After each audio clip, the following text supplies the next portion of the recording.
జానపదం కొత్త ఆట నేర్చిందా పాపలాంటి లేత పదం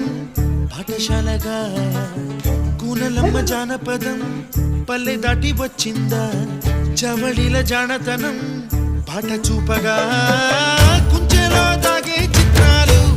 ఎదురొచ్చేలా